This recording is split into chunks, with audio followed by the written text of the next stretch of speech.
Ocultismo prático. Helena Blavatsky. Prefácio. As citações de que é composto o artigo seguinte não foram originalmente extraídas com vistas à publicação, podendo por isso parecer algo desconexas. Foram primeiramente publicadas como uma seleta teosófica, na esperança de que os leitores aproveitassem as sugestões e fizessem eles mesmos seus livros de citações diárias a partir de excertos, preservando dessa maneira um registro duradouro dos livros lidos e tornando a sua leitura de valor prático. Seguindo este plano, o leitor poderia resumir o essencial do livro, segundo o que lhe tivesse chamado a atenção. O método de ler uma série de citações a cada manhã, tentando viver durante o dia segundo as citações lidas, e meditando sobre as mesmas nos momentos livres, também se sugere como proveitoso para o estudante sério. Algumas sugestões práticas para a vida diária. 1. Levanta cedo, logo que tenhas despertado, sem ficar deitado indolentemente na cama, meio sonolento e meio desperto. Então reza com fervor, pedindo para que toda a humanidade possa ser regenerada espiritualmente, que aqueles que estão lutando no caminho da verdade possam ser encorajados por tuas preces, que trabalhem com mais ardor e que obtenham sucesso, e que tu possas ser fortalecido e não ceder às seduções dos sentidos. Imagina mentalmente a figura de teu mestre em estado de samadhi. Fixa essa imagem diante de ti. Preenche-a com todos os detalhes, pensa nele com reverência, e reza para que todos os erros de omissão e comissão possam ser perdoados. Isto facilitará grandemente a concentração, purificará o teu coração. E muito mais. Ou então reflete sobre as fraquezas do teu caráter, compreende plenamente os males e os prazeres passageiros que elas te proporcionam, e quere firmemente fazer tudo quanto possas para não ceder a elas da próxima vez. Esta autoanálise e o apresentar a ti mesmo perante o tribunal de tua própria consciência facilita, em um grau até agora não imaginado, o teu progresso espiritual. Quando estiveres tomando banho, exercita durante todo o tempo a tua vontade, para que as tuas impurezas morais sejam levadas pela água juntamente com as demais impurezas do teu corpo. Em teu relacionamento com os outros, observa as seguintes regras. 1. Nunca faças aquilo que não estejas comprometido a fazer como teu dever, isto é, nunca faças qualquer coisa desnecessária. Antes de fazer algo, pensa se é teu dever fazê-lo. 2. Nunca digas uma palavra desnecessária. Pensa nos efeitos que tuas palavras podem produzir antes de pronunciá-las. Nunca te permitas violar teus princípios por força de tuas companhias. 3. Nunca permitas que qualquer pensamento desnecessário ou vão ocupe a tua mente. Isso é mais fácil de dizer do que fazer. Não podes esvaziar tua mente de uma só vez. Por isso, no início, tenta evitar pensamentos maus ou ociosos, antes ocupando a tua mente com a análise de tuas próprias faltas ou com a contemplação daqueles que são perfeitos. 4. Durante as refeições exercita a tua vontade, de modo a que o teu alimento seja apropriadamente digerido a fim de formar para ti um corpo em harmonia com tuas aspirações espirituais, que não gere paixões maléficas e maus pensamentos. Come apenas quando tiveres fome e bebe apenas quando tiveres sede, nunca de outro modo.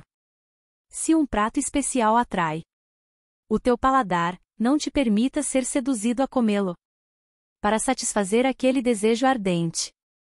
Lembra-te de que o prazer não existia alguns segundos antes, e que cessará de existir alguns segundos depois, de que é um prazer transitório, e que aquilo que agora é um prazer irá tornar-se dor se tu o ingerires em demasia, de que dá prazer apenas à língua, lembra-te de que se te afligires em demasia para obter tal prato, e te permitires ser seduzido por ele, não terás qualquer tipo de pudor para consegui-lo, de que uma vez que existe outro objeto que te possa trazer felicidade eterna, convergir teus desejos para algo transitório é pura tolice, de que tu não és nem o corpo nem os sentidos, e portanto o prazer e as dores que eles experimentam jamais poderão realmente te afetar, e assim por diante. Pratica a mesma série de raciocínios no caso de qualquer outra tentação, e ainda que venhas a falhar muitas vezes, mesmo assim, com toda a certeza, chegarás ao êxito. Não leias em demasia. Se leres por 10 minutos, reflete por outras tantas horas. Habitua-te à solidão e a permanecer só com os teus pensamentos. Acostuma-te ao pensamento de que ninguém além de ti pode dar-te assistência, e desapega-te de tuas afeições em relação a todas as coisas gradualmente. Antes de dormir, reza como fizeste pela manhã. Faz uma revisão das ações do dia, vê onde tu falhaste. Resolve então que não falharás nas mesmas coisas. Amanhã 2. O motivo correto para a busca do autoconhecimento é aquele que pertence ao conhecimento e não ao eu. O autoconhecimento vale a pena ser buscado em virtude de ser conhecimento, e não em virtude de pertencer ao eu. O principal requisito para a aquisição do autoconhecimento é o amor puro. Busca o conhecimento por puro amor, e o autoconhecimento finalmente coroará o teu esforço. Ó fato de um estudante progredir com impaciência é prova evidente de que ele trabalha por recompensa, e não por amor, o que por seu turno prova que ele não merece a grande vitória que está reservada para aqueles que realmente trabalham por puro amor. 2. O Deus em nós, e isso é, o Espírito de amor e verdade, justiça e sabedoria, bondade e poder, deve ser o nosso único, verdadeiro e permanente amor, nossa única confiança em tudo, nossa única fé, em que, permanecendo tão firme como uma rocha, podemos confiar para sempre, nossa única esperança, que nunca nos abandonará mesmo que tudo mais pereça, e a única coisa que temos de procurar obter, com nossa paciência, esperando com contentamento, até que o nosso mau karma tenha se extinguido. Quando então o Divino Redentor nos revelará sua presença dentro de nossa alma.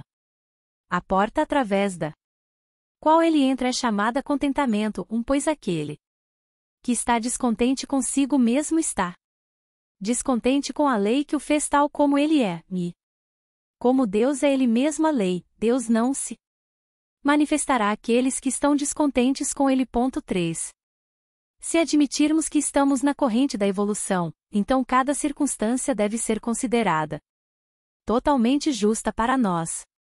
E o fracasso de nosso desempenho numa linha de ação deveria ser considerado a nossa maior ajuda, pois não podemos aprender de nenhum outro modo aquela serenidade na qual insiste Krishna.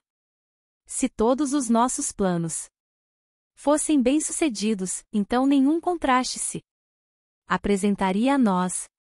Também aqueles planos assim feitos, poderiam estar baseados em nossa ignorância. E, portanto, ser errôneos, de modo que a bondosa natureza não nos permitirá realizá-los. Não somos culpados pelo plano, mas através da não aceitação de sua realização, podemos adquirir demérito kármico. Se tu, por qualquer motivo, encontra-te abatido, então, na mesma proporção, os teus pensamentos enfraquecerão em poder. Pode-se estar confinado numa prisão e ainda assim ser um trabalhador pela causa desta forma, rogo-te para tirar de tua mente qualquer desgosto pelas circunstâncias presentes. Se conseguires olhar para tudo isso justamente como sendo aquilo que tu de fato desejaste, então isso não apenas fortalecerá os teus pensamentos, como também atuará reflexivamente sobre o teu corpo, tornando-o mais forte. Agir, e agir sabiamente quando chegar o tempo da ação, esperar, e esperar pacientemente, quando for tempo para repouso, põe o homem em harmonia com os altos e baixos das marés, da vida, e deste modo, tendo a lei e a natureza como seu respaldo, e a verdade e a caridade como faróis luminosos ali indicarem o caminho, ele poderá realizar maravilhas. A ignorância desta lei resulta em períodos de entusiasmo irracional de um lado, e depressão e até mesmo desespero do outro. O homem torna-se assim vítima de suas flutuações, quando deveria ser o senhor delas. 6. Tem paciência, candidato, como alguém que não teme fracassos nem corteja êxitos. 7. A energia acumulada não pode ser aniquilada. Deve ser transferida para outras formas, ou ser transformada em outros tipos de movimento, ou ela não pode permanecer para sempre inativa e ainda assim continuar a existir. É inútil tentar resistir a uma paixão que não podemos controlar. Se a sua energia acumulada não for conduzida para outros canais, crescerá até que se torne mais forte que a vontade, e mais forte que a razão. Para controlá-la, tu tens de conduzi-la para um outro canal superior. Desse modo, o amor por alguma coisa vulgar pode ser modificado, transformando-o em amor por algo elevado, e o vício pode ser transmutado em virtude, se o seu curso for alterado. A paixão é cega, vai para onde for conduzida, e a razão é um guia mais seguro para ela que o instinto. A ira contida, ou amor, acabará por descobrir algum objeto sobre o qual descarregar sua fúria, de outro modo poderá produzir uma explosão que destruirá o seu agente, após a tempestade vem a bonança. Os antigos diziam que a natureza tem aversão ao vácuo. Não podemos destruir ou aniquilar uma paixão. Se ela for expulsa, uma outra influência elemental tomará o seu lugar. Não deveríamos, portanto, tentar destruir o inferior sem pôr algo em seu lugar, mas de fato deveríamos substituir o inferior pelo superior, o vício pela virtude, e a superstição pelo conhecimento. 3. Aprende que não há cura para o desejo, que não há cura para a busca de recompensa, que não há cura para o sofrimento de estar ansioso por algo, a não ser fixando a visão e a audição naquilo que é invisível e inaudível. 9. O homem tende a acreditar na sua capacidade inata de progredir, não deve se atemorizar ao considerar a grandeza da sua natureza superior nem se deixar arrastar pelo seu eu inferior ou material. 10. Todo o passado nos mostra que as dificuldades não devem servir de desculpa para o desânimo, muito menos para o desespero, de outro modo o mundo não teria as muitas maravilhas da civilização. 11. A força de vontade para seguir adiante é a primeira necessidade daquele que escolheu seu caminho. Onde pode ela ser encontrada? Olhando-se ao redor não é difícil ver onde outros homens encontram sua força. A sua fonte é a convicção profunda. 12. Abstente porque é correto abster-se e não para te conservares limpo. 13. O homem que luta contra si mesmo e vence a batalha só pode fazê-lo quando sabe que naquela luta ele está fazendo aquilo que vale a pena ser feito. 14. Não resistas ao mal, isto é, não te queixes nem te irrites com as vicissitudes inevitáveis da vida. esquece de ti mesmo, servindo aos outros. Se os homens maltratam, perseguem ou enganam os seus semelhantes, por que resistir? Na resistência criamos males ainda maiores. 15. O trabalho imediato, qualquer que seja, tem implícito clamor do dever e a sua relativa importância ou não. Importância não deve ser, em absoluto, considerada. 16 O melhor remédio para o mal não é repressão, mas a eliminação do desejo, e isso pode ser melhor alcançado mantendo-se a mente constantemente fixa em coisas divinas. O conhecimento do eu superior é solapado quando se deixa a mente comprazer-se com os objetos dos sentidos desgovernados. 17. Nossa própria natureza é tão vil, orgulhosa, ambiciosa, e tão cheia de seus próprios apetites, julgamentos e opiniões, que se as tentações não a dominassem, ela se deterioraria irremediavelmente. Portanto, somos tentados até o fim para que possamos conhecer a nós mesmos e ser humildes. Sabe que a maior das tentações é a de não ter tentação alguma. Por esse motivo alegra-te quando elas te assaltarem. E com resignação, paz e constância, resiste a elas. 18. Sente que tu não tens que fazer nada para ti mesmo, mas que certas tarefas são designadas para ti pela divindade, as quais tu tens de cumprir. Deseja Deus, e não algo que Ele possa proporcionar-te. 19. Tudo o que deva ser feito, tem de ser feito, mas não com o propósito de satisfazer-se com o fruto da ação. 20. Se todas as ações de uma pessoa forem executadas com a plena convicção de que não têm qualquer valor para o agente, mas que devem ser efetuadas simplesmente porque têm de ser feitas, em outras palavras, porque está em nossa natureza agir, então a personalidade egoísta em nós se enfraquecerá cada vez mais, até que chegue a apaziguar-se, permitindo ao conhecimento revelar o eu verdadeiro a brilhar em todo o seu esplendor. Não se deve permitir que a alegria ou a dor afaste a pessoa de seu firme propósito. 21. Até que o Mestre te escolha para vir a ele. Esteja com a humanidade, trabalhando de modo altruísta pelo seu progresso e evolução. Somente isto pode trazer verdadeira satisfação. 22 O conhecimento aumenta na proporção de seu uso, e isto é, quanto mais ensinamos, mais aprendemos. Portanto, buscador da verdade, com a fé de uma criancinha e a vontade de um iniciado, compartilha daquilo que tens com aquele que nada possui para confortá-lo em sua jornada. 23. Um discípulo tem de reconhecer de maneira inequívoca que a própria ideia de direitos individuais nada mais é que a manifestação da natureza venenosa da serpente do eu. Ele jamais deverá considerar outro homem como alguém passível de ser criticado ou condenado, nem tampouco poderá o discípulo elevar sua voz em autodefesa ou desculpa. 24.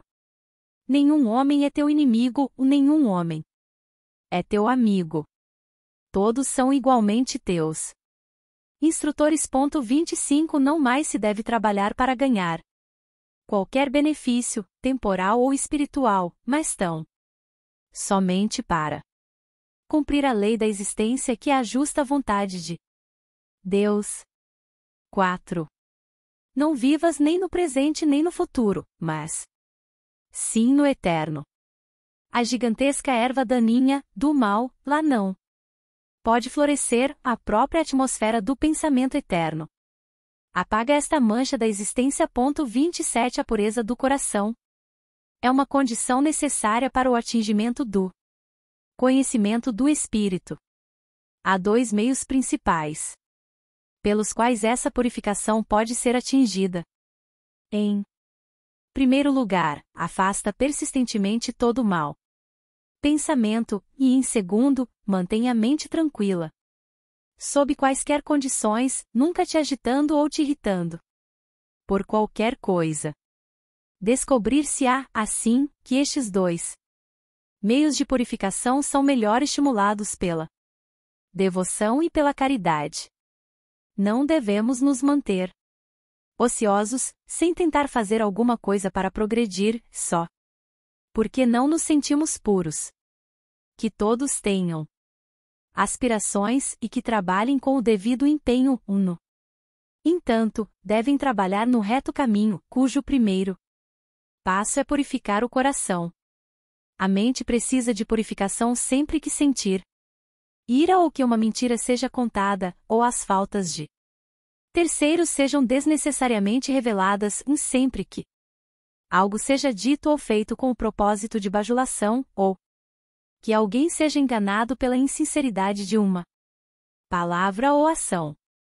Aqueles que aspiram pela salvação devem evitar a luxúria, a ira e a cobiça, e devem cultivar uma corajosa obediência às Escrituras, estudar filosofia espiritual, e cultivar a perseverança na sua realização prática. Aquele que se deixa levar por motivos egoístas não pode entrar num céu onde os motivos pessoais não existem. Aquele que não se preocupa com o céu, mas que se sente contente onde se encontra, já está no céu, enquanto que o descontente irá clamar pelo céu em vão.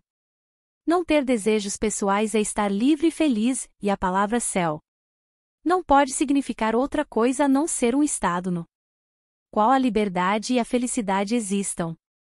O homem que pratica ações benéficas motivado por uma expectativa de recompensa não fica feliz a não ser que a recompensa seja obtida, e uma vez obtida essa recompensa, a sua felicidade cessa. Não pode haver descanso e felicidade permanentes enquanto houver algum trabalho a ser feito e que não tenha sido realizado, sendo que o cumprimento do dever traz sua própria recompensa. Aquele que se considere mais santo que os outros, aquele que tenha qualquer orgulho por estar isento de vícios ou insensatez, aquele que se crê sábio ou de qualquer maneira superior ao seu próximo, está incapacitado para o discipulado. Um homem tem que se tornar como que uma criancinha antes de poder entrar no reino dos céus. A virtude e a sabedoria são coisas sublimes, mas se elas criarem orgulho e uma consciência de separatividade em relação ao restante da humanidade, então serão apenas as serpentes do eu, reaparecendo de uma forma mais sutil. O sacrifício ou a entrega do coração do homem e suas emoções é a primeira das regras e envolve o atingimento de um equilíbrio que não pode ser perturbado pelas emoções pessoais. Põe, sem demora, tuas boas intenções em prática, nunca permitindo que nem sequer uma delas permaneça apenas como uma intenção.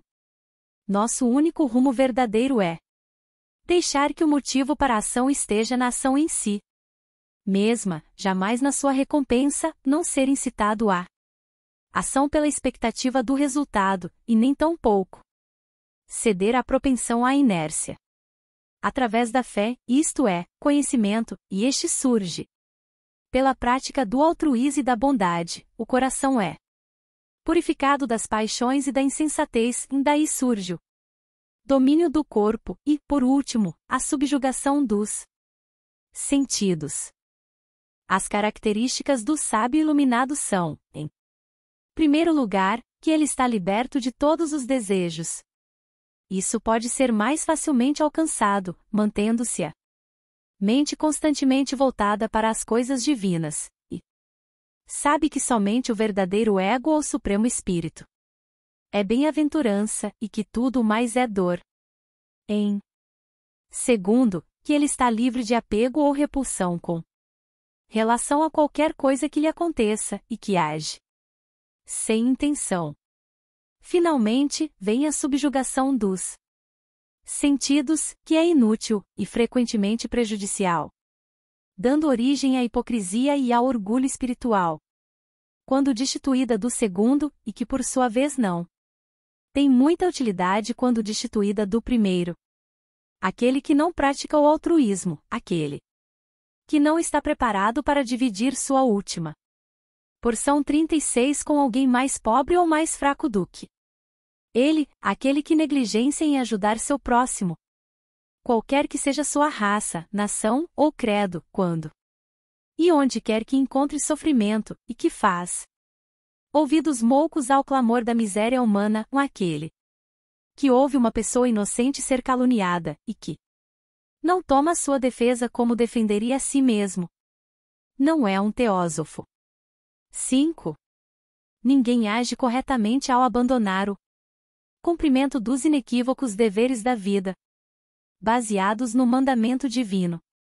Aquele que cumpre seus deveres por pensar que se eles não forem cumpridos algum malefício lhe sobrevirá, ou que o seu cumprimento removerá dificuldades do seu caminho, trabalha pelos resultados. Os deveres devem ser cumpridos simplesmente por terem sido mandados por Deus, que pode a qualquer momento ordenar que se lhes abandone. Enquanto não tivermos reduzido a inquietação da nossa natureza à tranquilidade, teremos de trabalhar, consagrando à deidade todos os frutos de nossa ação e atribuindo-lhe o poder de executar as tarefas corretamente. A verdadeira vida do homem é paz em identidade com o Supremo Espírito. Esta vida não é trazida à existência por qualquer ato nosso, é uma realidade, a verdade, e é completamente independente de nós. A compreensão da irrealidade de tudo que parece se opor a esta verdade é uma nova consciência e não uma ação. A libertação do homem não está de modo algum relacionada às suas ações. Na medida em que as ações promovem a compreensão de nossa total inabilidade para emancipar a nós mesmos da existência condicionada, elas são úteis, após a compreensão desse estágio, as ações se tornam mais obstáculos do que auxílio. Aqueles que trabalham em obediência aos mandamentos divinos, sabendo que o poder para assim trabalhar é um dom de Deus, e que não é uma parte da natureza autoconsciente do homem, alcançam a liberdade em relação à necessidade de ação.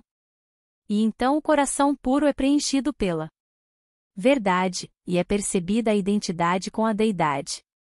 O homem tem de primeiramente se livrar da ideia de que ele realmente faz alguma coisa, sabendo que todas as ações ocorrem nas três qualidades da natureza 37 de modo algum na alma. Então ele tem de estabelecer todas as suas ações na devoção. Isto é, sacrificar todas as suas ações ao Supremo e não a si mesmo, ou ele próprio. Se arvora no Deus a quem são consagrados os seus sacrifícios, ou os consagra ao outro verdadeiro Deus. Ishara, e todos os seus atos e aspirações são dedicados ou para si mesmo ou para o todo. Aqui se evidencia a importância do motivo, pois se ele realiza grandes obras de valor, ou de benefício para a humanidade, ou adquire conhecimento para poder dar assistência a seu próximo, e é movido a isso meramente porque pensa que assim alcançará salvação, ele está agindo apenas para seu próprio benefício, e está portanto consagrando sacrifícios para si mesmo. Desta forma, ele tem de devotar-se internamente ao todo, sabendo que ele próprio não é o agente das ações, mas a mera testemunha delas. Desde que está em um corpo mortal, ele é afetado por dúvidas que irão brotar repentinamente. Quando elas de fato surgem, é porque ele ignora algo. Ele deve para tanto ser capaz de dispersar a dúvida pela espada do conhecimento. Porque se ele dispõe de uma resposta pronta para alguma dúvida, nesta mesma proporção ele a dissipará. Todas as dúvidas vêm da natureza inferior, e jamais em qualquer caso da natureza superior. Por isso, à medida que ele cresce em devoção, é capaz de perceber cada vez mais claramente o conhecimento que reside em sua natureza satvíca, bondade. Pois está dito, homem que seja perfeito em devoção, ou que persiste em seu cultivo, espontaneamente descobre o conhecimento espiritual em si mesmo com o passar do tempo. E também, um homem com a mente cheia de dúvidas não desfruta nem deste mundo nem do outro, o mundo dos divais, nem da beatitude final. A última frase é para destruir a ideia de que se há em nós esse o superior, ele irá, mesmo se formos indolentes e cheios de dúvidas, triunfar sobre a necessidade de conhecimento, conduzindo-nos à beatitude final junto com o fluxo evolutivo de toda humanidade. A verdadeira oração é a contemplação de todas as coisas sagradas em sua aplicação a nós mesmos, às nossas vidas e ações diárias, acompanhada do mais pujante e intenso desejo de tornar sua influência mais forte e as nossas vidas melhores e mais nobres, de modo que algum conhecimento delas nos possa ser concedido. Todos esses pensamentos têm de estar intimamente ligados à consciência da essência suprema e divina da qual todas as coisas se originaram. 39. A cultura espiritual é alcançada através da concentração, e esta tem que ser continuada diariamente e exercitada a cada momento. A meditação já foi definida como a cessação do pensamento ativo externo. A concentração é a orientação de toda vida para um determinado fim. Por exemplo, uma mãe devotada é aquela que considera antes e sobretudo os interesses dos seus filhos em todos os seus aspectos, e não aquela que se senta para pensar fixamente todo o dia apenas em um destes aspectos. O pensamento tem o poder de se autorreproduzir, e quando a mente é mantida firmemente em uma ideia, ela se torna colorida por essa ideia, e, como pode-se dizer, todos os correlatos daquele pensamento surgem dentro da mente. É a partir daí que o místico obtém conhecimento em cercar de qualquer objeto no qual ele pense constantemente em fixa contemplação. Eis a razão das palavras de Krishna: pensa constantemente em mim, depende somente de mim, e tu certamente virás a mim. A vida é o grande instrutor, é a grande manifestação da alma, e a alma manifesta o Supremo. Daí todos os métodos serem bons e serem todos apenas partes do grande objetivo, que é a devoção. A devoção é o êxito na ação, diz o Bhagavad Gita. Os poderes psíquicos, à medida que surgem, devem também ser usados, pois eles nos revelam leis. Mas o valor desses poderes não deve ser exagerado, nem os seus perigos ignorados. Aquele que se fia neles é como um homem que dá passagem ao orgulho e ao triunfo porque atingiu o primeiro patamar dos píncaros que ele se propôs escalar. 6. É uma lei eterna que o homem não pode ser redimido por um poder exterior a si mesmo. Se isso tivesse sido possível, um anjo poderia há muito ter visitado a terra, proferido verdades celestiais e, pela manifestação de faculdades de uma natureza espiritual, provado uma centena de fatos à consciência do homem os quais ele ignora. O crime é cometido pelo espírito tão verdadeiramente quanto pelos atos do corpo. Aquele que por qualquer motivo odeia outras pessoas, que ama a vingança, que não perdoa uma injúria, está cheio do espírito de homicídio, mesmo que ninguém mais o saiba. Aquele que se curva diante de falsos credos, e submete sua consciência às imposições de qualquer instituição, blasfema sua própria alma divina. E, portanto, toma o nome de Deus em vão, ainda que nunca preste um juramento. Aquele que deseja meramente os prazeres dos sentidos, e está focado neles, dentro ou fora das relações conjugais, é o verdadeiro adúltero. Aquele que priva quaisquer de seus companheiros da luz, do bem, da ajuda, da assistência que ele possa sabiamente lhes oferecer, e que vive é para o acúmulo de coisas materiais, para sua própria gratificação pessoal, é o verdadeiro ladrão, e aquele que rouba de seus companheiros a preciosa posse do caráter pela difamação ou por qualquer tipo de falsidade, não passa de um ladrão, e da pior espécie. Se apenas os homens fossem honestos consigo mesmos e tivessem uma disposição amável com relação aos outros, ocorreria uma enorme mudança em seu julgamento quanto ao valor da vida e das coisas desta vida. Desenvolve o pensamento.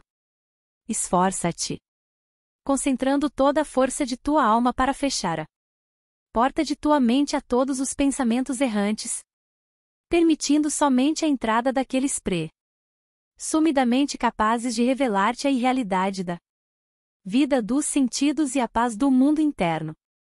Pondera dia e noite sobre a irrealidade de tudo que te rodeia e de ti mesmo.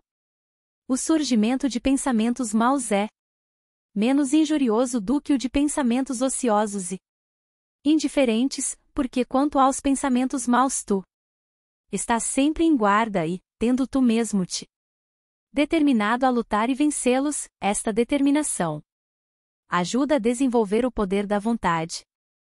Pensa. Mentos indiferentes, no entanto, servem apenas para distrair a atenção e desperdiçar energia.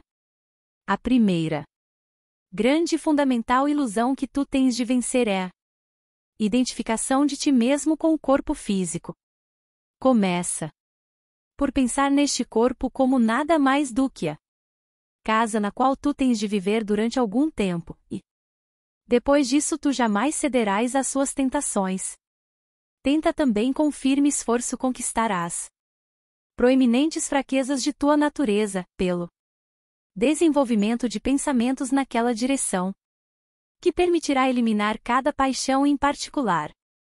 Após os teus primeiros esforços tu começarás a sentir um vácuo e um vazio indescritíveis em teu coração, não temas, mas considera isso como a suave aurora, anunciando o nascimento do sol da bem-aventurança espiritual. A tristeza não é um mal. Não te queixes. Aquelas coisas que parecem ser obstáculos e sofrimentos muitas vezes são, em realidade, os misteriosos esforços da natureza para te ajudar em tua obra se tu puderes lidar com eles de modo apropriado. Considera todas as circunstâncias com a gratidão de um aprendiz.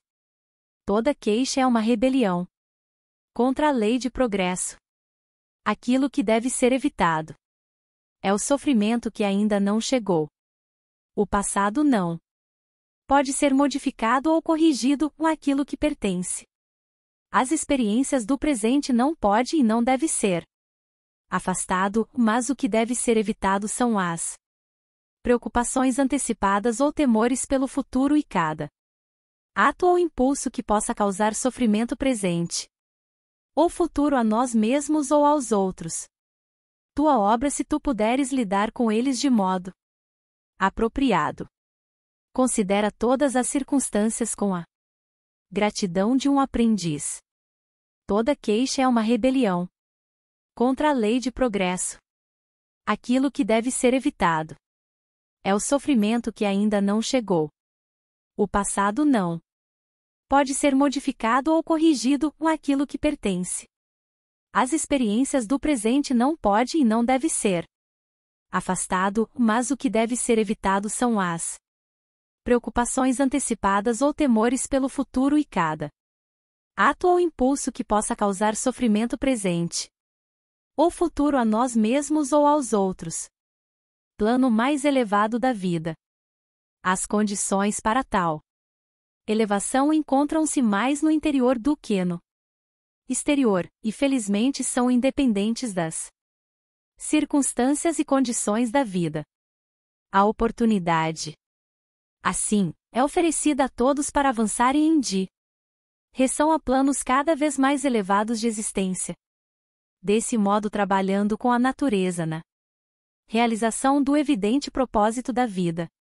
Se acreditamos que o objetivo da vida é meramente satisfazer nosso eu material e mantê-lo em conforto, e que o conforto material confere o mais elevado estado de felicidade possível, nós tomamos erroneamente o inferior pelo superior, e uma ilusão pela verdade. O nosso modo de vida material é uma consequência da constituição material de nossos corpos. Nós somos vermes da terra, porque nos apegamos a ela com todas as nossas aspirações. Se pudéssemos entrar num caminho de evolução, no qual nos tornássemos menos materiais e mais etéreos, um tipo muito diferente de civilização se estabeleceria.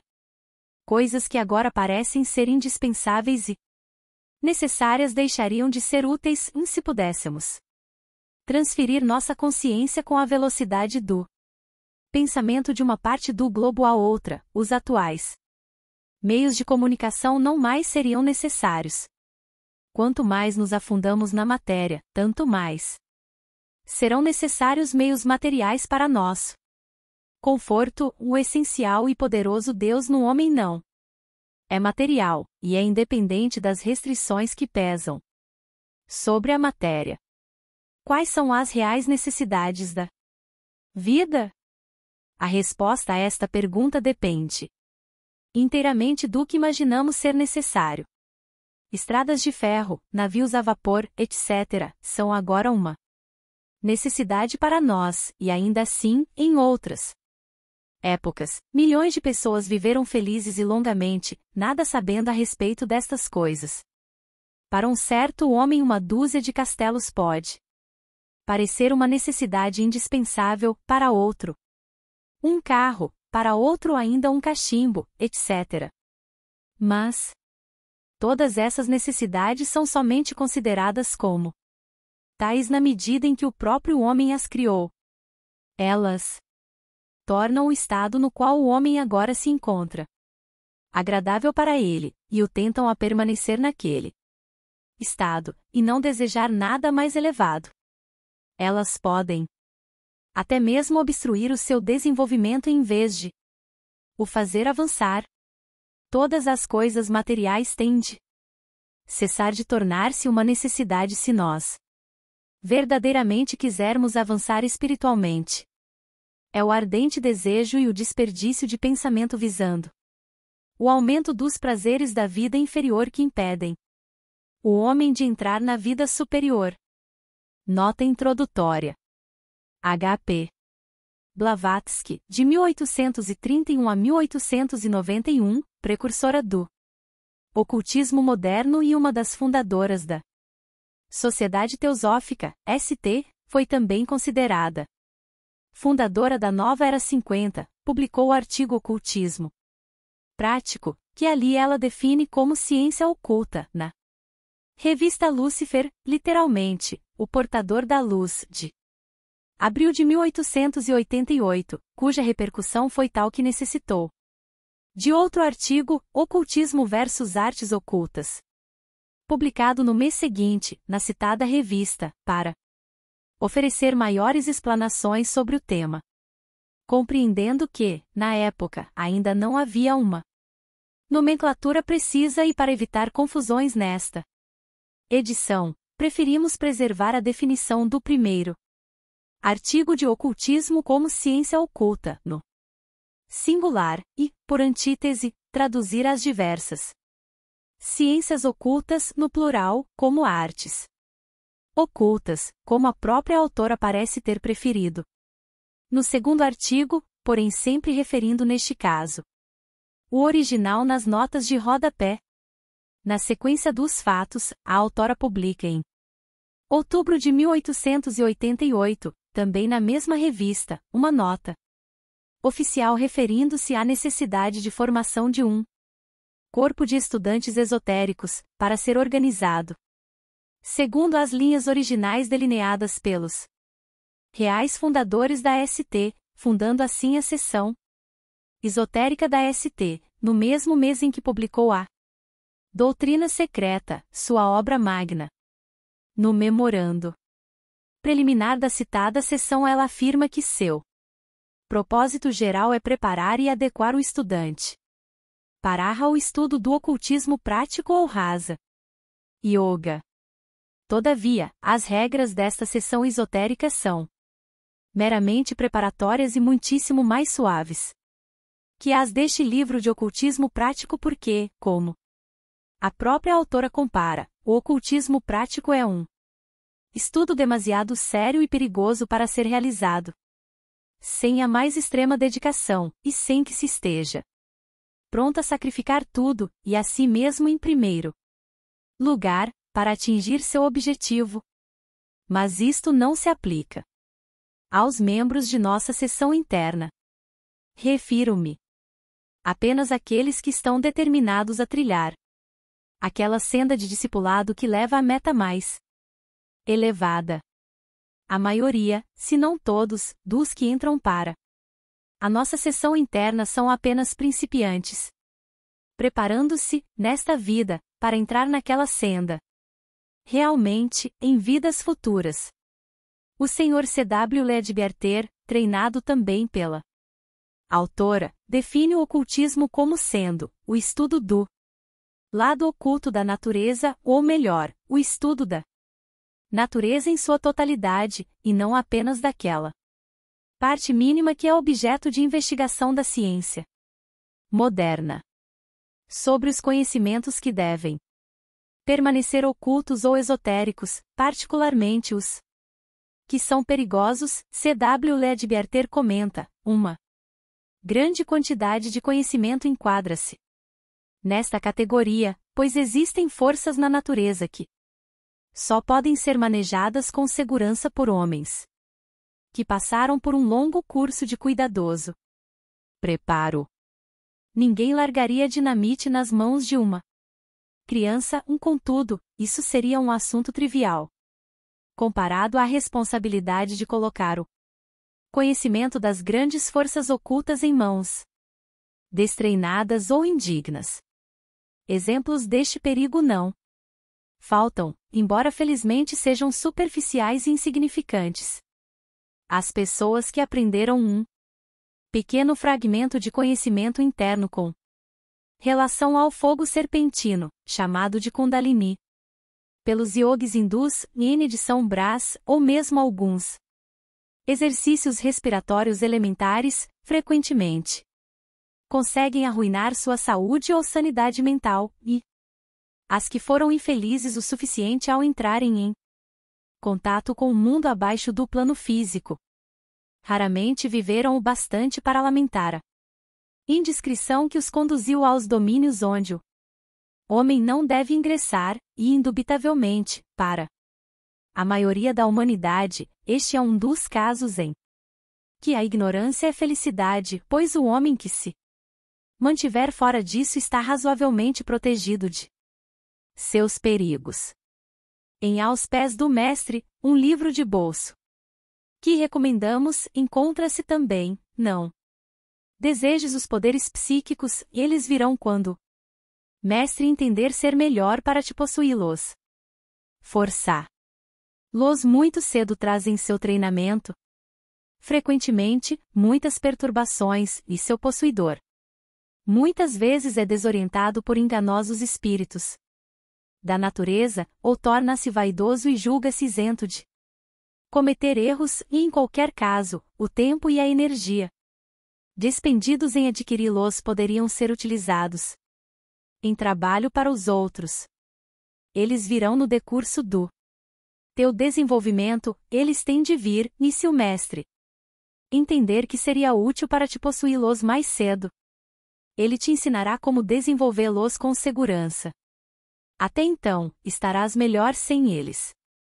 Deve, pois, ser evidente a absoluta necessidade de um gradual e longo curso de cuidadoso preparo antes de chegar-se ao ocultismo prático ou Raja Yoga, como comenta o Dr. Taimni, qualquer pessoa familiarizada com o objetivo da vida do yoga e com o tipo de esforço necessário para alcançá-lo, compreenderá que não é possível nem recomendável para alguém absorvido pela vida mundana e completamente sob a influência dos kleshas, aflições da vida, N de São Brás, lançar-se de uma só vez na prática regular do yoga. A diferença entre a perspectiva da vida do homem mundano comum e da vida que se requer que o yogi viva é tão grande, que uma súbita mudança de uma para a outra não é possível, e, se tentada, pode produzir uma reação violenta na mente do aspirante, lançando de volta a vida mundana com uma força ainda maior. Um período preparatório de autotreinamento, no qual ele vai gradualmente assimilando a filosofia do yoga e sua técnica e acostumando-se à autodisciplina, torna a transição de uma vida para outra mais fácil e mais segura. Consequentemente, também habilita o simples estudante a verificar se está suficientemente preparado para adotar a vida do yoga e tentar seriamente realizar o ideal do yoga. Talvez a melhor forma de sintetizar os requisitos necessários para esta senda espiritual do ocultismo prático tenha sido oferecida pela própria autora. Para alcançar o nirvana é mister alcançar o autoconhecimento, e o autoconhecimento é filho de ações amorosas. Ocultismo prático. Esclarecimentos importantes para os estudantes. Há muitas pessoas que estão à procura de instruções práticas de ocultismo.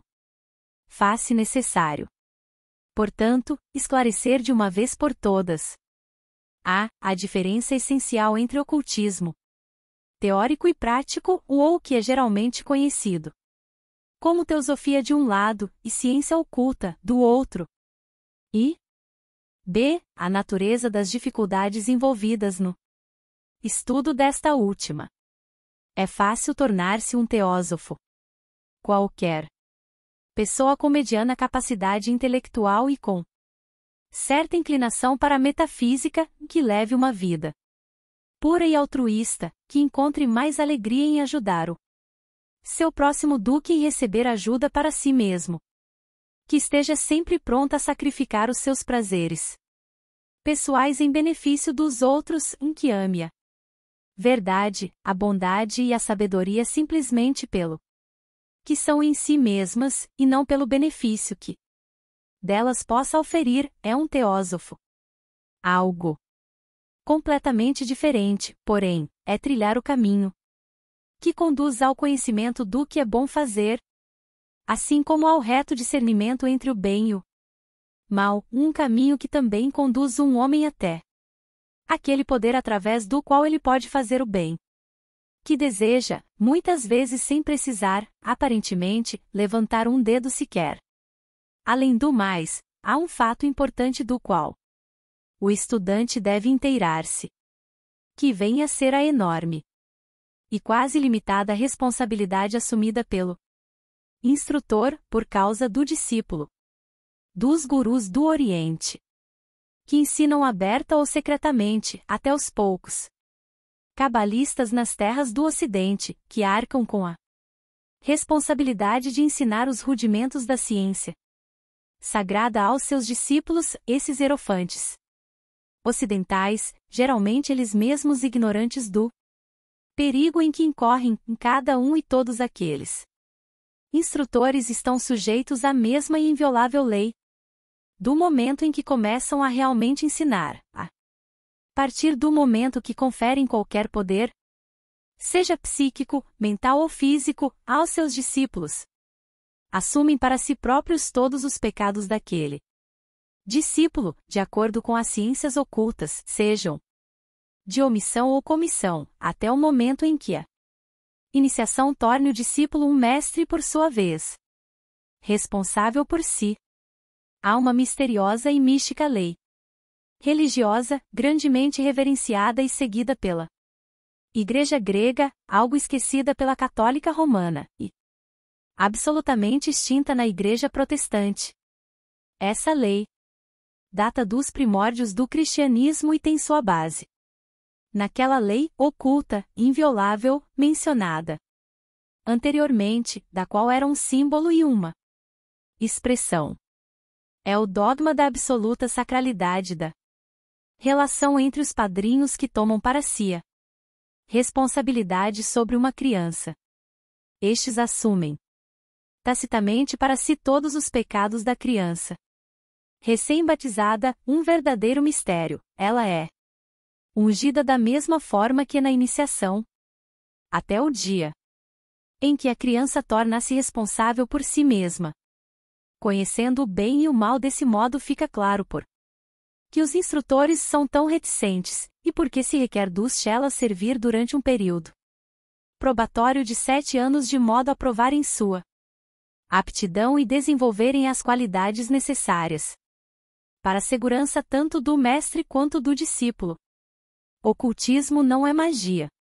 É comparativamente fácil aprender os truques de encantamento e os métodos de uso das forças mais sutis, mas ainda assim materiais, de natureza física, os poderes da alma animal no homem são logo despertados, as forças que o seu amor, seu ódio e sua paixão podem pôr em ação são prontamente desenvolvidas. Mas isto é magia negra, feitiçaria. Pois é a intenção, somente a intenção, que faz com que qualquer exercício de poder torne-se magia negra e maligna, ou branca e benéfica. É impossível empregar forças espirituais se houver o mais leve traço de egoísmo presente no operador. Pois, a não ser que a intenção seja totalmente pura, a vontade espiritual converter-se-á em psíquica, agindo sobre o plano astral e podendo produzir resultados terríveis. Os poderes e as forças de origem animal podem igualmente ser usados tanto pelo egoísta e vingativo quanto pelo altruísta e todo compassivo. Os poderes e as forças espirituais são concedidos somente àqueles que são perfeitamente puros de coração, e isto é magia divina. Quais são então as condições requeridas para tornar-se um estudante da divina sapientia? Pois que fique claro que tal instrução não pode quiçá ser ministrada a não ser que estas condições sejam preenchidas e rigorosamente levadas a cabo durante os anos de estudo. Esta é uma condição sine qua non. Ninguém pode nadar a não ser que entre em água profunda. Nenhum pássaro pode voar a não ser que suas asas se tenham desenvolvido e que tenha espaço à sua frente, bem como coragem para lançar-se no ar. Um homem que queira manejar uma espada de duplo corte deve ser um mestre completo no manejo da espada sem corte, para que não venha ferir a si mesmo ou, o que é pior, ferir outros, na primeira tentativa. Para dar uma ideia aproximada das condições indispensáveis sob as quais o estudo da sabedoria divina possa prosseguir com segurança. Isto é, sem perigo de que a magia divina possa dar lugar à magia negra, apresentaremos uma síntese das regras reservadas, com as quais todo instrutor no Oriente está familiarizado. As poucas passagens que se seguem foram selecionadas dentre inúmeras outras explicadas entre colchetes, em itálico. 1. O lugar escolhido para receber instrução deve ser um local planejado para não distrair a mente, contendo objetos magnéticos, com influências elevadoras. As 5 cores sagradas, entre outras coisas, devem estar presentes, reunidas num círculo.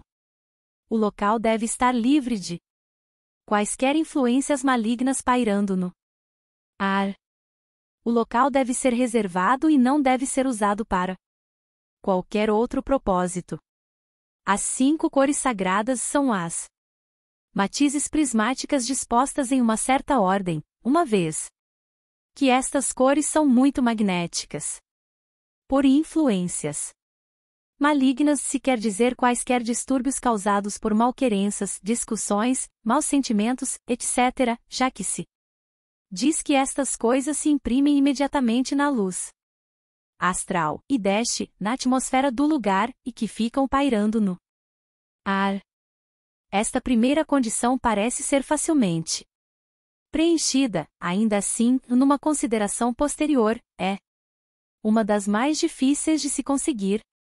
2. Antes que seja permitido ao discípulo estudo face a face, ele tende a adquirir noções preliminares na seleta companhia de outros upasaks, discípulos, laicos, cujo número deve ser ímpar. Face a face significa neste exemplo um estudo independente ou separado dos demais, quando o discípulo tem sua instrução face a face ou consigo mesmo, o seu eu superior, divino, ou com o seu guru. Somente então é que cada um recebe aquilo que lhe é devido de informação, de acordo com o uso que tenha feito de seu conhecimento.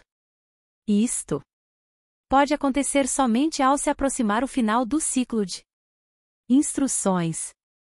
3. Antes que tu, instrutor, transmitas ao teu Lanu, discípulo, as boas, sagradas, palavras do Lamin, ou permitas que ele se apronte para Dubjed, deverás cuidar para que a mente do Lanu esteja totalmente purificada e em paz com todos, especialmente com os seus outros eus. De outro modo, as palavras de sabedoria e da boa lei dispersar-se-ão e serão levadas pelo vento. Lamrim é uma obra de instruções práticas, escrita por Tsongkhapa, em 2 partes, uma para propósitos eclesiásticos e esotéricos, e outra para uso esotérico. Aprontar-se para Dubjed é preparar os objetos para vidência, tais como espelhos e cristais. A expressão outros eus refere-se aos demais companheiros de estudo. A não ser que reine a maior harmonia entre os aprendizes, nenhum sucesso é possível. É o instrutor quem faz a seleção, segundo as naturezas magnéticas e elétricas dos estudantes, juntando e ajustando do modo mais cuidadoso possível os elementos positivos e negativos. 4. Durante o estudo, os upasakas devem se manter unidos como os dedos de uma mão. Tu imprimirás em suas mentes que tudo quanto possa ferir um, deverá ferir os outros. E se o regozijo de um não encontrar eco nos corações dos demais, então as condições exigidas estão ausentes, e é inútil prosseguir. Isto dificilmente poderá acontecer se a escolha preliminar foi feita de acordo com as condições magnéticas exigidas. Por outro lado, sabe-se que chelas promissores e aptos para receberem a verdade tiveram de esperar durante anos, devido a seus temperamentos e à impossibilidade que sentiam em se afinar com seus companheiros. Pois 5. Os condiscípulos devem ser afinados pelo guru, como as cordas do alaúde, vina, cada uma diferente da outra, e ainda assim cada uma emitindo sons em harmonia com todas as outras. Coletivamente eles devem como que formar um teclado que responda em todas as suas partes ao mais leve toque, o toque do mestre.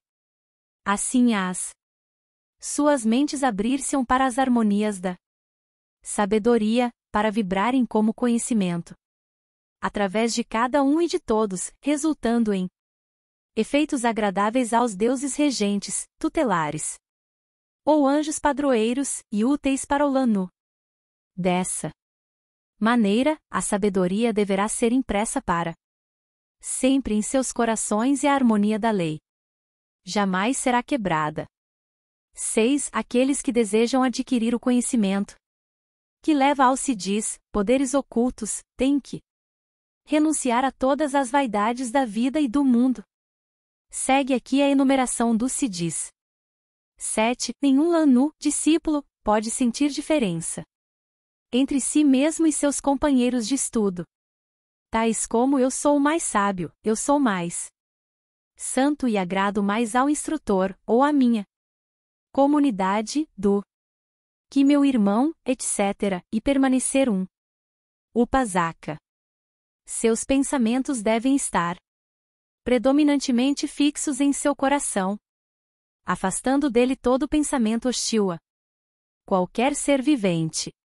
Ele, o coração, deve estar pleno do sentimento de não separatividade em relação a todos os outros seres, bem como a tudo na natureza, de outro modo não pode haver sucesso.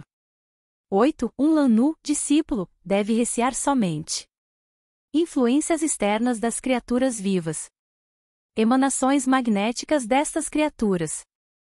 Por esta razão, ainda que uno contudo, em sua natureza interna, ele deve cuidar para separar seu corpo externo de toda influência estranha. Ninguém mais, além dele, deve beber ou comer em sua tigela. Deve evitar contato corporal, e deste ser tocado ou tocar, tanto com seres humanos quanto com animais. Não são permitidos animais de estimação, e é proibido inclusive tocar certas árvores e plantas. Um discípulo tem que viver, por assim dizer, em sua própria atmosfera, de modo a individualizá-la para propósitos ocultos. 61. 9. A mente deve permanecer impassível a tudo que não sejam as verdades universais da natureza, para que a doutrina do coração não se torne apenas a doutrina do óleo, e deste, ritualismo esotérico vazio. 10. Nenhum alimento animal de qualquer espécie, nada que contenha vida em si, deve ser consumido pelo discípulo. Não deve ser usado vinho, álcool ou ópio, pois estes são como os lhamaim, maus espíritos, que se prendem ao incauto e devoram sua compreensão. Presume-se que o vinho e o álcool contenham e preservem o mau magnetismo de todos os homens que ajudaram na sua fabricação, e presume-se que a carne de cada animal preserve as características psíquicas de sua espécie. 11. A meditação, a abstinência, a observação dos deveres morais, pensamentos gentis, boas ações e palavras amáveis, assim como boa vontade para com todos e um total esquecimento do eu, são os meios mais eficazes de se obter conhecimento e preparar-se para a recepção da sabedoria superior. 12. Somente devido à estrita observância das regras precedentes pode o lanu esperar adquirir, em seu devido tempo, o se diz dos alhats, o crescimento que o faz gradualmente se tornar uno com o todo universal. Estes 12 fragmentos foram extraídos de 73 regras, as quais seria inútil enumerar, uma vez que não teriam qualquer significado na Europa. Mas, mesmo estas poucas são suficientes para mostrar as imensas dificuldades que obstruem o caminho daquele aspirante ao Upasaka que tenha nascido e crescido no Ocidente. Toda educação ocidental, e especialmente a inglesa, traz instintivamente o princípio de competição e disputa. Cada criança é instada a aprender mais rapidamente, a ultrapassar seus companheiros e a suplantá-los de todo modo possível. Cultiva-se continuamente a assim chamada rivalidade amistosa, e o mesmo espírito é cultivado e fortalecido em cada detalhe da vida. Tendo sido educado com tais ideias desde a infância, como pode um ocidental vir a sentir-se como os dedos de uma mão em relação a seus companheiros de estudo? Estes companheiros também não são de sua própria escolha, nem ele os elege por simpatia e preferência pessoais. Eles são escolhidos por seu instrutor por motivos muito distintos, e aquele que deseja se tornar um aprendiz deve primeiramente ser forte o bastante para matar em seu coração todos os sentimentos de aversão e antipatia para com os outros. Quantos ocidentais estão prontos pelo menos para tentar? Acrescente-se ainda os detalhes da vida diária, o preceito de não tocar nem mesmo a mão daqueles que nos são mais próximos e queridos. Como tudo isso é contrário à noção ocidental de afeição e bons sentimentos. Como parece frio e difícil. Egoístico também, as pessoas diriam, abster-se de proporcionar prazer aos outros em função de seu próprio desenvolvimento. Bem, deixemos aqueles que pensam assim protelar até uma outra vida a tentativa de entrar na senda com real seriedade. Mas que eles não se vangloriem de seu suposto altruísmo, pois na realidade eles apenas se deixam enganar pelas aparências, noções convencionais baseadas no emocionalismo e na efusão, ou na assim chamada cortesia, coisas da vida irreal, e não os ditames da verdade. Mas mesmo colocando de lado estas dificuldades, que podem ser consideradas como externas, embora não sejam por isso menos importantes, como podem os estudantes no Ocidente afinar-se com a harmonia como se lhes exige aqui? O personalismo cresceu tão fortemente na Europa e na América, que não há escola de artistas em que até mesmo os membros não se odeiem e sintam ciúmes uns dos outros. O ódio profissional e a inveja tornaram-se proverbiais, os homens procuram beneficiar a si mesmos a qualquer custo, e mesmo as assim chamadas cortesias da vida não são mais que máscaras vazias cobrindo estes demônios de ódio e inveja. No Oriente, o espírito de não separatividade é inculcado tão firmemente a partir da infância, quanto no Ocidente é inculcado o espírito de rivalidade. A ambição pessoal, os sentimentos e os desejos pessoais não são encorajados a crescer tão desmedidamente por lá.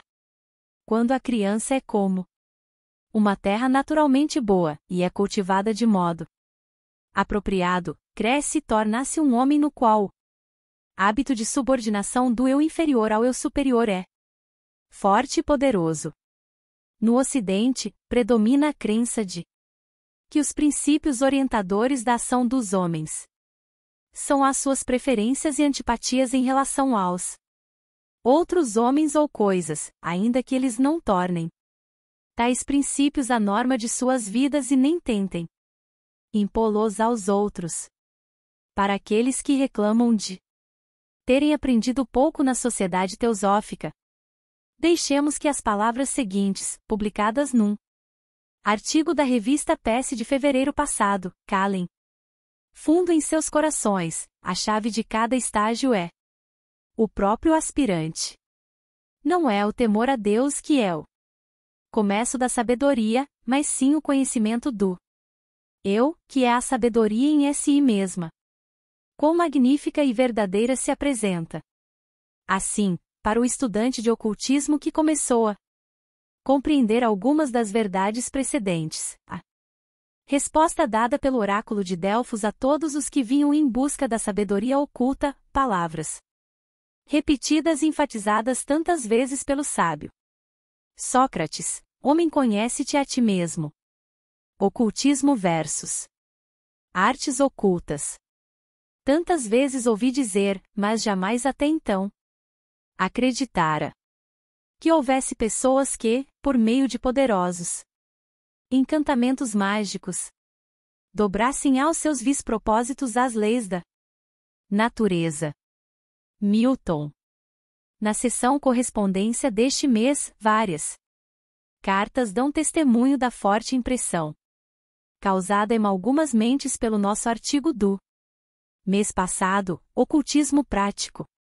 Tais cartas servem para provar e reforçar duas conclusões lógicas.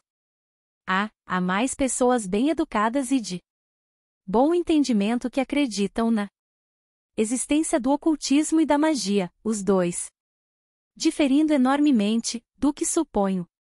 Materialista moderno, a maioria dos que acreditam, incluindo-se muitos teósofos, não tem ideia definida da natureza do ocultismo e o confunde com as artes 64 ocultas em geral, até mesmo com a magia negra. Suas concepções dos poderes que o ocultismo confere ao homem, e dos meios necessários para consegui-los, são tão variados quanto fantasiosos. Alguns imaginam que tudo o que necessitam para tornar-se um Zanoni é um mestre na arte para indicar o caminho. Outros creem que se tem apenas de atravessar o canal de Suez e ir até a Índia para transformar-se num Roger Bacon ou mesmo num Conde Saint-Germain. Muitos adotam Margrave como seu ideal, com sua juventude sempre a se renovar, e poucos se importam com a alma como preço a ser pago por isso.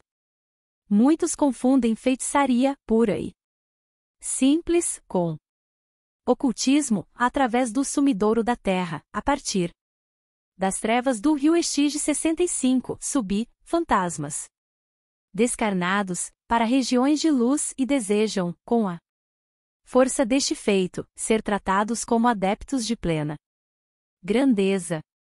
A magia cerimonial, de acordo com as regras irreverentemente apresentadas por Elifas Levi, constitui um outro alter ego imaginário da filosofia dos antigos alhates. Em suma, os prismas através dos quais o ocultismo aparece, para aqueles inocentes da filosofia, são tão multicoloridos e variados como lhes pode tornar a fantasia humana. Será que esses candidatos à sabedoria e ao poder sentir-se-iam muito indignados se lhes fosse contada a verdade pura e simples? Não é apenas útil, mas agora se tornou necessário desiludir a maioria deles, e antes que seja tarde demais. Esta verdade pode ser dita em poucas palavras, não há, no Ocidente, entre as centenas de pessoas fervorosas que se dizem ocultistas, nem mesmo meia dúzia que tenham sequer uma ideia aproximadamente correta da natureza da ciência que eles procuram dominar. Com umas poucas exceções, estão todos no caminho que leva à feitiçaria. Que eles restabeleçam um pouco de ordem no caos que reina em suas mentes antes de protestarem contra esta afirmativa. Deixemos que primeiro aprendam a verdadeira relação entre artes ocultas e ocultismo, e a diferença entre ambos, e então se enfureçam se ainda se acharem com razão. Enquanto isso, deixemos que aprendam que o ocultismo difere da magia e das outras artes secretas. Como o glorioso sol difere de uma luz fugidia, assim como o imutável e imortal espírito do homem, o reflexo do todo absoluto, sem causa e incognoscível, difere do barro perecível, o corpo humano.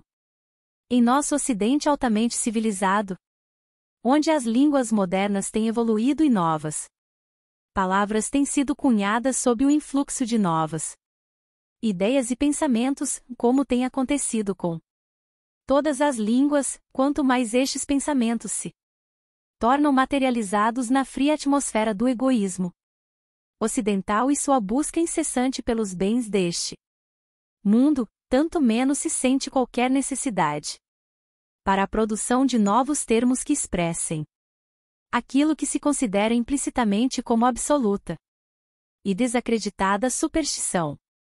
Tais palavras poderiam apenas responder a ideias que dificilmente se suporia um homem culto pudesse abrigar em sua mente.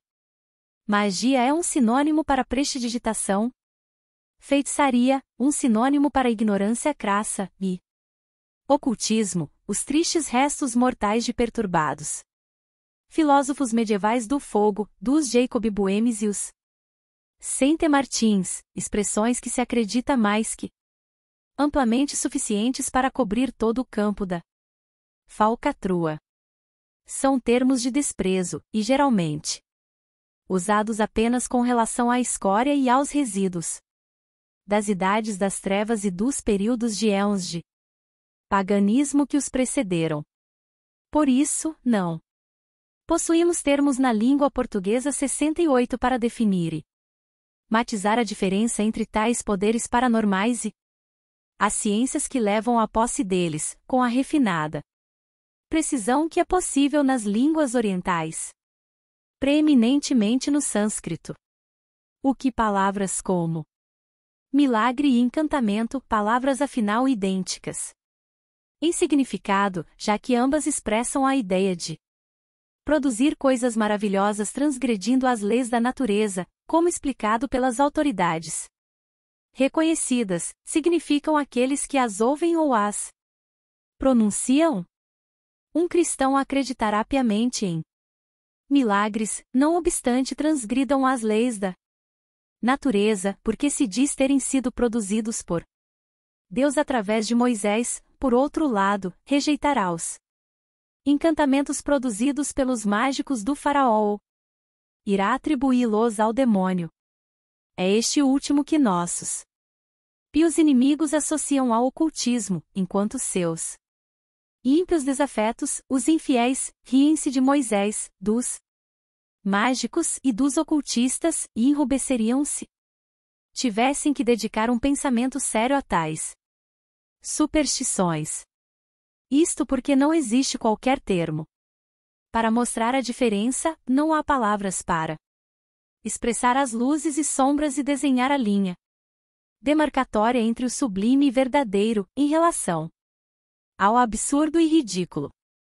Os últimos são interpretações teológicas que ensinam a transgressão das leis da natureza pelo homem, por Deus ou pelo diabo, os primeiros, os milagres científicos e os encantamentos de Moisés e dos magos de acordo com as leis naturais, ambos tendo sido aprendidos em toda a sabedoria dos santuários, que eram as sociedades reais daqueles dias, e no verdadeiro ocultismo.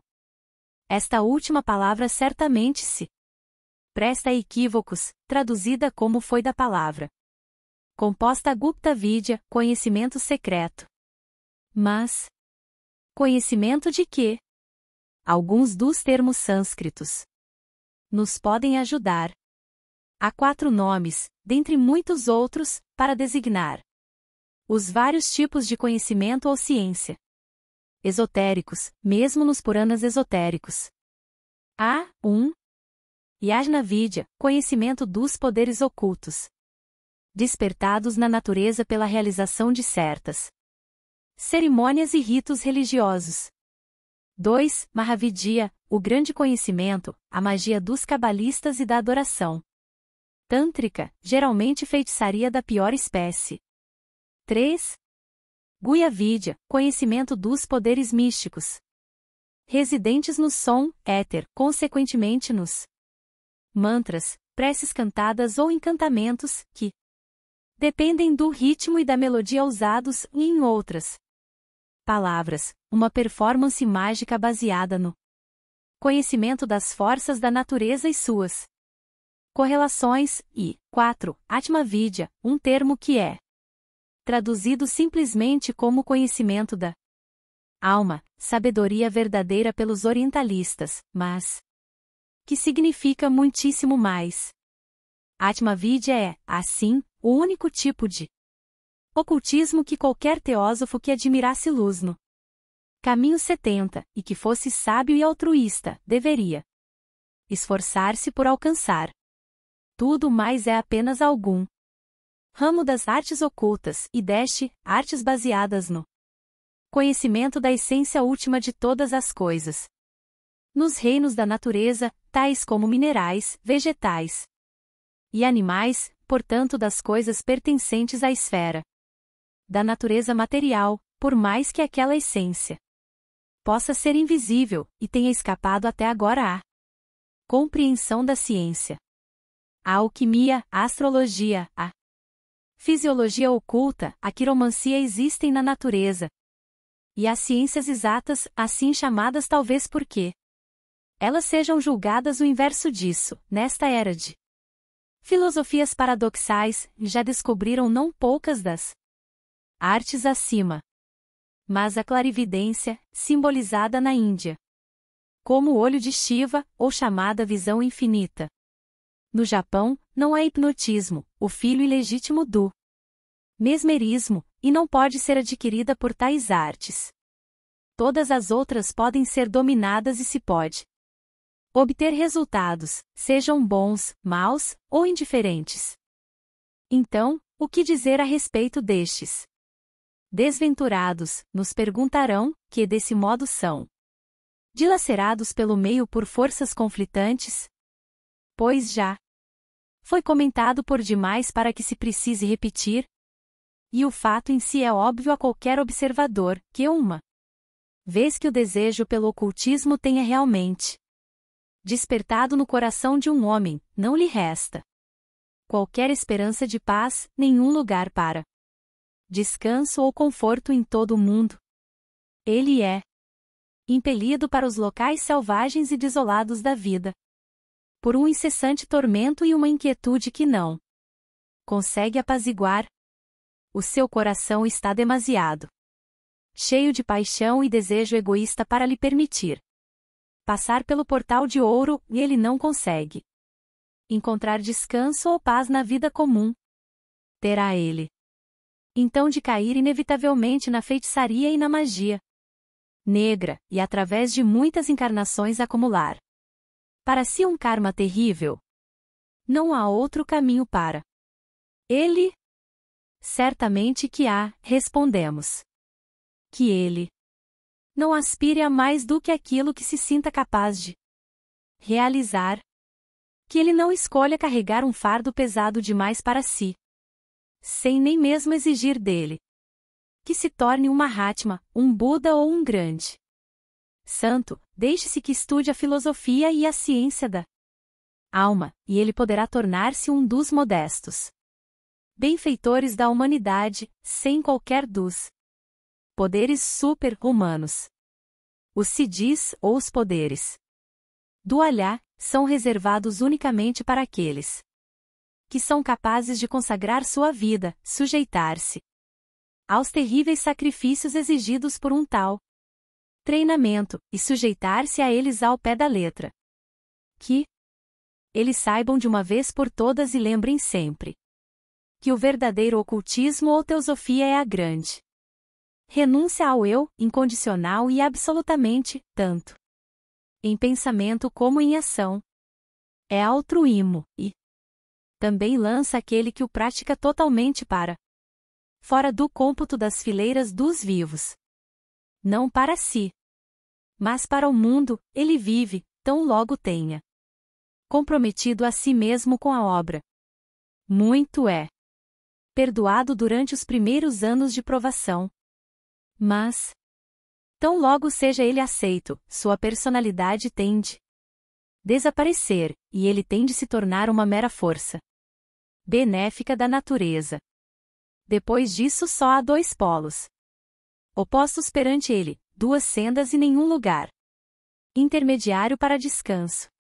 Ou ele ascende, trabalhando com afinco, degrau por degrau, geralmente através de numerosas encarnações e sem intervalo para repouso no Devasha, a escada de ouro, que leva à condição de Mahatma, à condição de Alá, ou Bodhisattva, ou ele se permitirá escorregar escada abaixo ao primeiro passo dado em falso, e despencar até a condição de Dugpa. Tudo isso ou é desconhecido ou totalmente deixado de lado. Na realidade, aquele que é capaz de seguir a evolução silenciosa das aspirações preliminares dos candidatos, com frequência descobre estranhas ideias que vão mansamente tomando posse de suas mentes.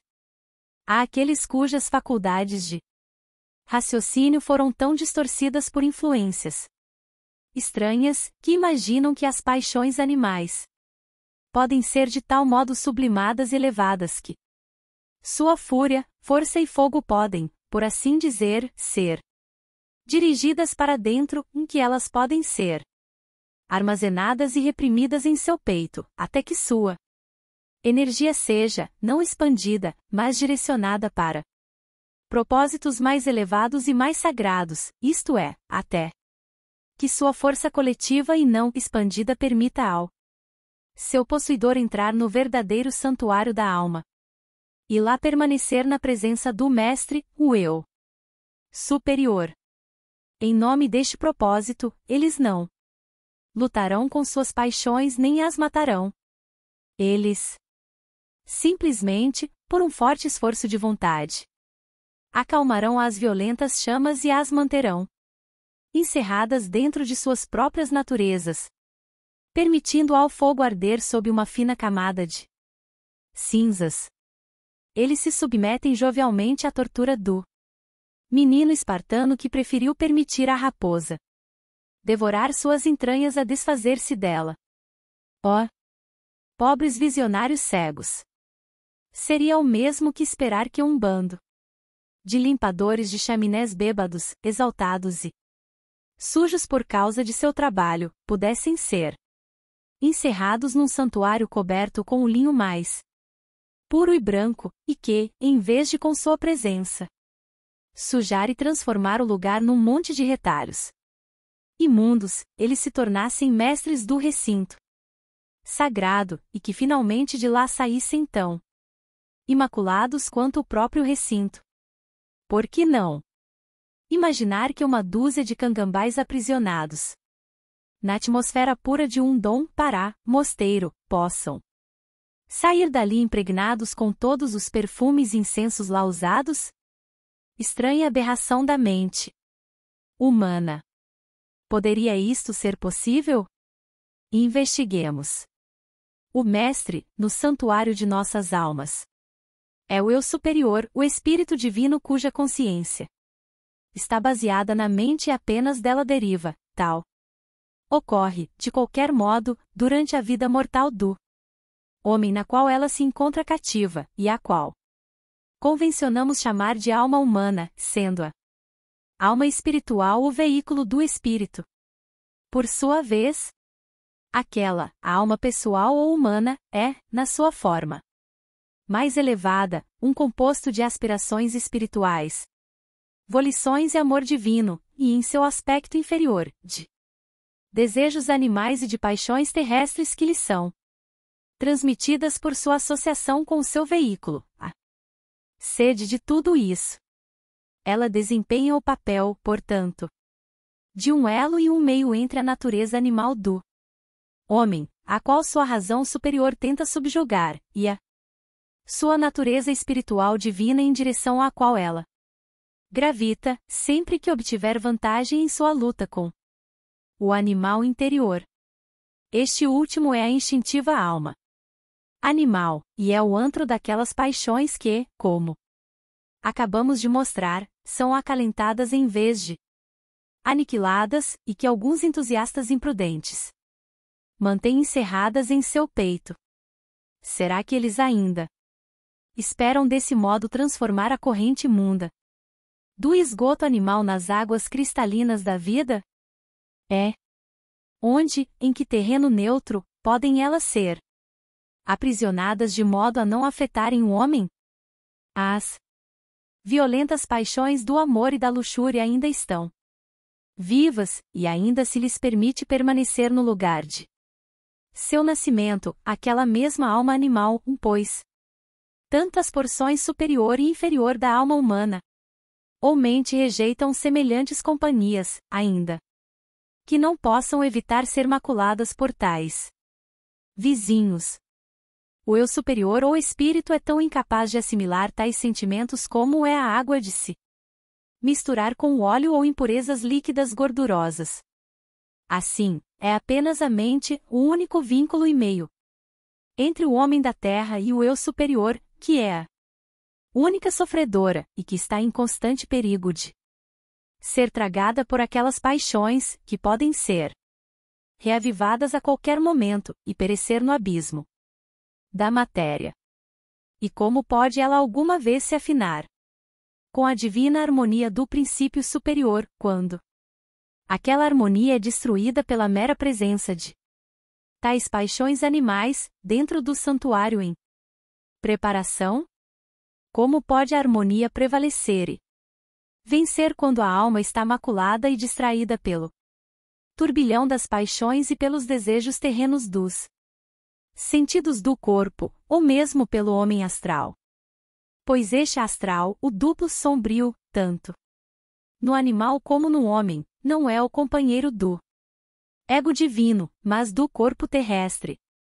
É o vínculo entre o eu pessoal, a consciência inferior de Manas, e o corpo, e é o veículo da vida transitória, não da vida imortal. Tal qual a sombra projetada pelo homem, ele segue seus movimentos e impulsos servil e mecanicamente, apoiando-se assim na matéria sem jamais ascender ao espírito. Somente quando o poder das paixões estiver totalmente morto, e elas tiverem sido esmagadas e aniquiladas na retorta de uma vontade inquebrantável, quando não apenas toda luxúria e desejos da carne estiverem mortos, mas também quando o reconhecimento do eu pessoal tiver sido aniquilado, e o astral, consequentemente, tiver sido reduzido a zero, é que pode ocorrer a união com o eu superior. Assim, quando o astral refletir apenas o homem conquistado, o que ainda vive mas que não mais deseja a personalidade egoísta, então brilhante algoides, o eu divino, pode vibrar em harmonia consciente com ambos os polos da entidade humana, o homem de matéria purificada, e é sempre pura alma espiritual, e erguer-se na presença do eu superior. 72, o Cristo dos gnósticos místicos. Congraçado, imerso, unido com ele para sempre. 73.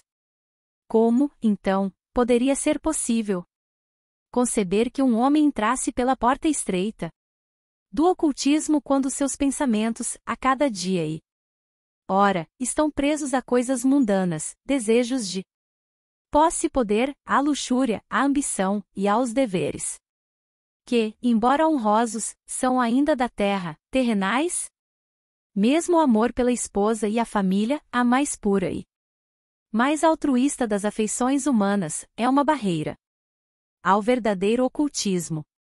Pois se tomarmos como exemplo o sagrado amor de uma mãe por seu filho, ou o de um marido por sua esposa, mesmo nestes sentimentos, quando analisados em profundidade e examinados criteriosamente, ainda há egoísmo no primeiro, e um egoísmo a Deus. 74 no segundo.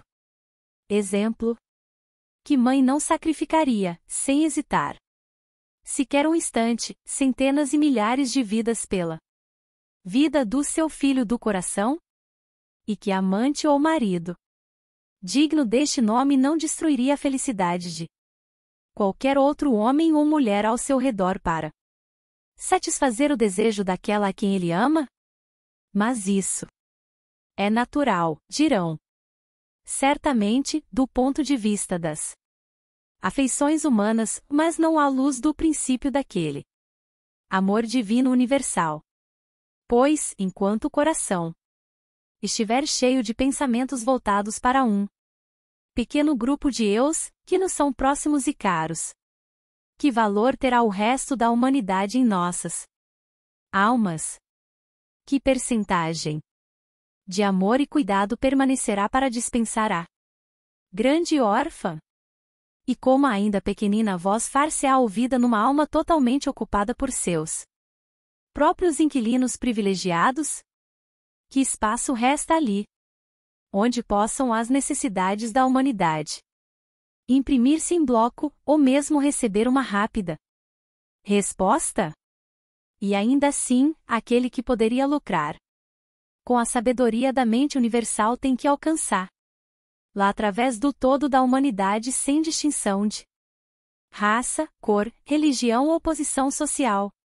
É o altruísmo e não o egoísmo, mesmo em sua concepção mais nobre e legal, que pode levar o indivíduo a fundir o seu pequeno eu no eu universal. É para estas necessidades e para esta obra que o verdadeiro discípulo do verdadeiro ocultismo tem de se devotar. Se quiser alcançar a teosofia, a sabedoria e o conhecimento divinos, o aspirante tem de escolher absolutamente entre a vida do mundo e a vida do ocultismo. É inútil e vão empenhar-se em unir os dois, pois ninguém pode servir a dois mestres e satisfazer a ambos. Ninguém pode servir ao seu corpo e à alma superior, e cumprir com suas obrigações familiares e deveres universais, sem privar um ou outro de seus direitos, pois ou ele dará ouvidos à ainda pequenina voz e falhará em ouvir os apelos de seus pequeninos, ou ouvirá apenas os desejos destes e permanecerá surdo à voz da humanidade. Isso seria uma luta incessante e enlouquecedora para quase todo homem casado que estivesse procurando o verdadeiro ocultismo prático, em vez de sua filosofia teórica. Pois ele encontrar-se ia sempre hesitante entre a voz impessoal do divino amor pela humanidade e a do amor terreno, pessoal. E isso só poderia conduzi-lo a falhar em um ou outro, ou talvez em ambas as obrigações. Pior do que isto. Pois, quem quer que seja indulgente, uma vez que tenha comprometido a si mesmo com o ocultismo, na gratificação de luxúria e amor terrenos, sentirá quase imediatamente um resultado. Será irresistivelmente arrastado do estado impessoal divino para o plano inferior da matéria. A autogratificação sensual, ou mesmo mental, envolve a perda imediata dos poderes de discernimento espiritual. A voz do mestre não pode mais ser distinguida daquela das paixões pessoais, ou mesmo da voz de um dugpa, o certo do errado, a firme moralidade do mero casuísmo.